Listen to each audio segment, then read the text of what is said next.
À suivre, un reportage à Haïti où la vie est difficile 10 ans après le séisme. On rejoindra notre envoyé spécial Nathanaël Charbonnier. Ensuite, BD bande dessinée, ce sera la suite de la sélection pour le prix France Info de la BD de reportage et d'actualité.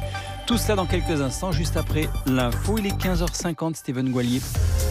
Au leader d'Iran, ne tuez pas vos manifestants. Tweet signé Donald Trump. Dans un contexte très tendu entre Washington et Téhéran, le président américain réagit aux manifestations depuis hier dans les rues iraniennes contre le régime. Après le tir de missiles contre un avion ukrainien, 176 personnes avaient trouvé la mort. Pas de répit dans la mobilisation contre la réforme des retraites. L'UNSA ferroviaire maintient son appel à la grève malgré l'annonce du retrait sous condition de l'âge pivot à 64 ans dans le projet à venir. Le trafic à la SNCF reste perturbé aujourd'hui avec 4 TGV, 2 Transiliens sur 5 en circulation, tout comme la moitié des TER.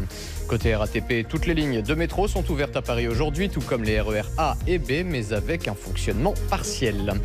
Une marche blanche en hommage à Cédric Chouviat. Entre 300 et 400 personnes rassemblées dans les rues de Levallois-Perret en mémoire du livreur de 42 ans décédé après un contrôle policier. D'après les premiers éléments de l'autopsie, il a été victime d'une asphyxie avec fracture du larynx. Le bilan des incendies en Australie s'alourdit. Au moins 27 personnes décédées après la mort d'un pompier de 60 ans mobilisé sur le terrain. Le Premier ministre australien annonce la création d'une commission d'enquête sur ces feux. Suite de la 20e journée de Ligue 1 aujourd'hui à la mi-temps. Nantes mène sur la pelouse de Saint-Etienne 1-0. Dijon affronte Lille à 17h avant le match de clôture à 21h entre le PSG et Monaco. France Info. Et tout est plus clair. Il y a 10 ans, Haïti était frappé par un terrible tremblement de terre. Près de 300 000 morts, autant de blessés, 1 million